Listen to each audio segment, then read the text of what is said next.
I'm gonna show you how to bake and decorate a red velvet cake like a pro.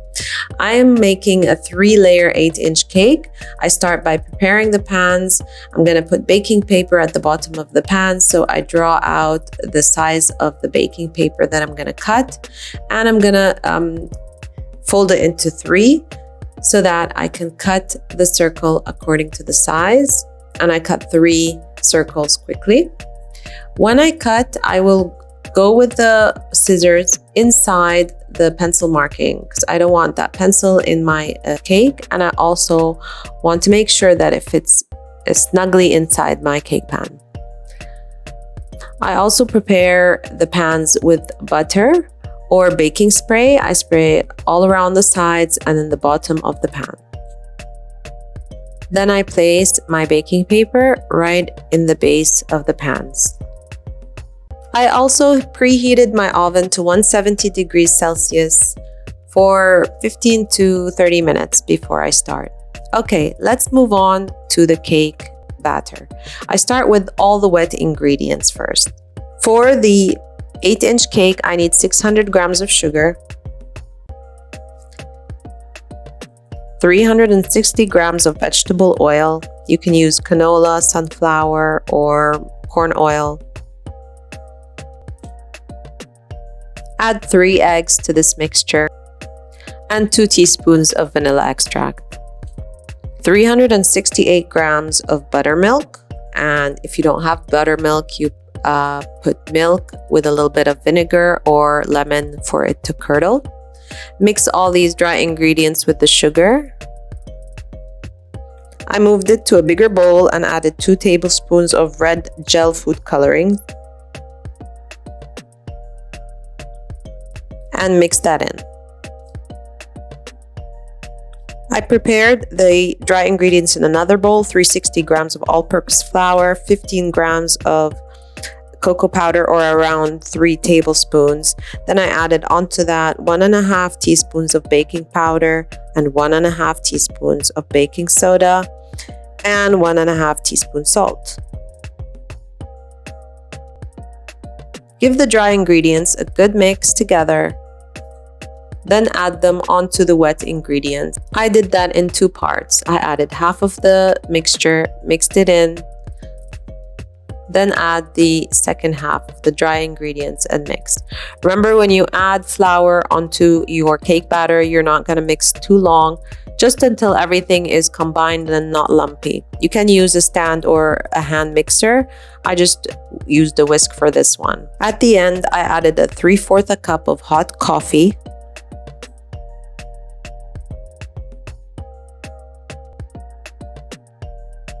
and 1.5 teaspoons of regular white vinegar. Remember, this is very important for that velvety and beautiful crumb for the cake. I divide my cake batter onto the 3 pans, and our oven is already preheating on 170 degrees Celsius while I prepared the cakes. And they go into the oven for 30 minutes approximately.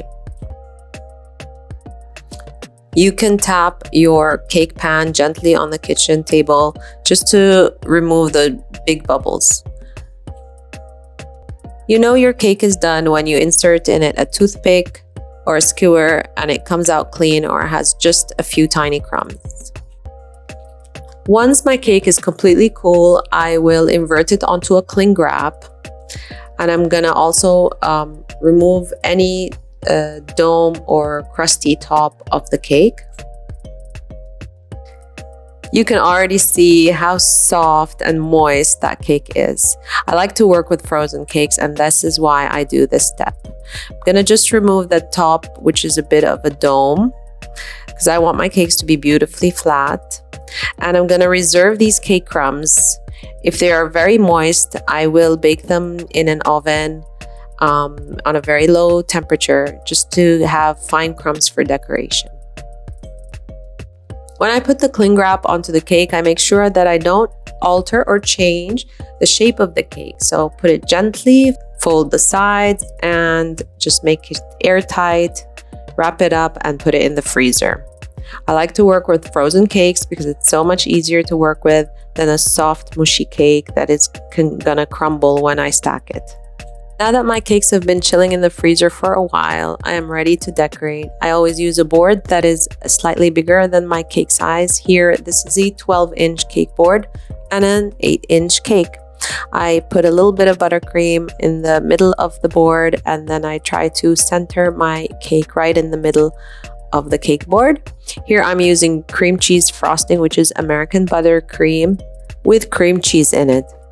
I like to spread the buttercream evenly on the cake, and then with the edge of the offset spatula, I smooth it gently. When I put the cake layers on top of each other, I make sure they're aligned and not crooked.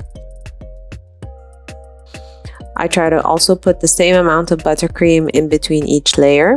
Spread the buttercream until the end, and you see how I let it come out from the sides a little bit, and smooth it again, and put the last layer always upside down so you have a really flat cake.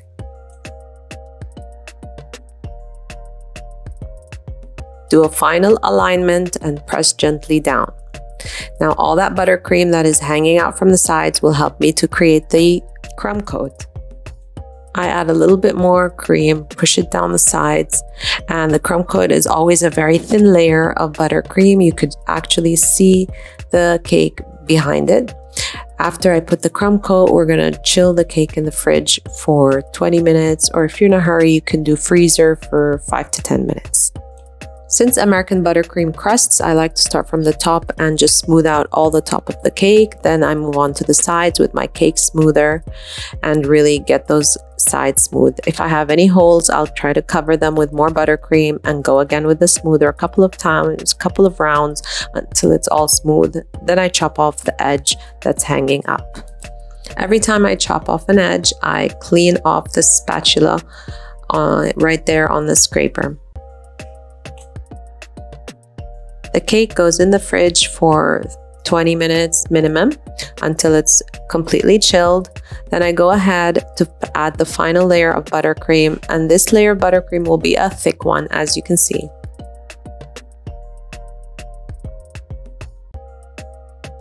Try to add an edge higher than the cake, like as I did here, and then put the rest of the cream on the top. Again, it's a thick layer also on the top. I spread out the top first with the back of the offset spatula. I smooth it out completely. Then I'm gonna work on the sides.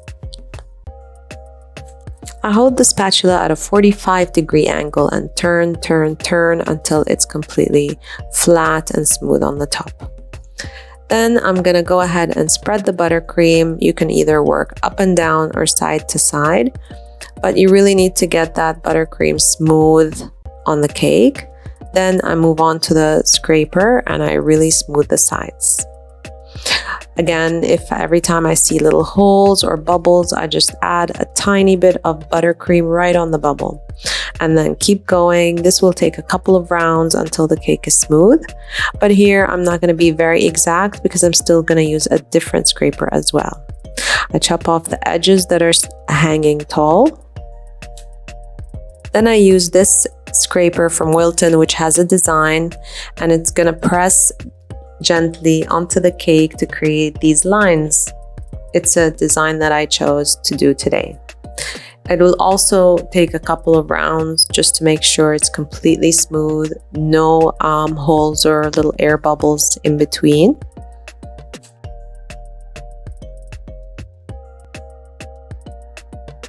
Once I'm happy with it, I'm also going to chop off the edge. I hold the offset spatula at a 45-degree angle and really gently just scrape off any edges standing tall from the cake, wipe it off.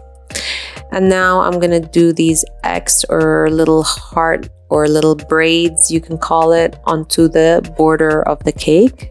You can see here what they look like. They're kind of crisscross pipings. You can do any border design. A shell border or a rope border may be easier than this one.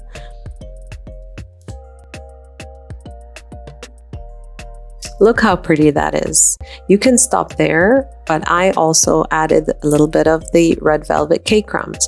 Remember, I told you if your cake is too moist, just put them in a baking tray and heat them in the oven at a very low temperature so they can crumble a little bit better, so they're not too moist and sticky. Then I use them like you would add sprinkles on the bottom of the cake, just to add extra color and really show this is a red velvet cake.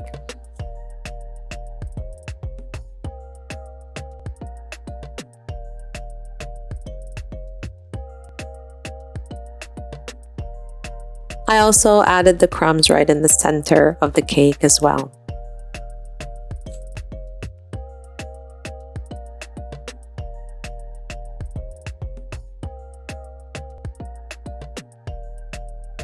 And that's it. This is my recipe and decoration for the most delicious red velvet cake you can ever make.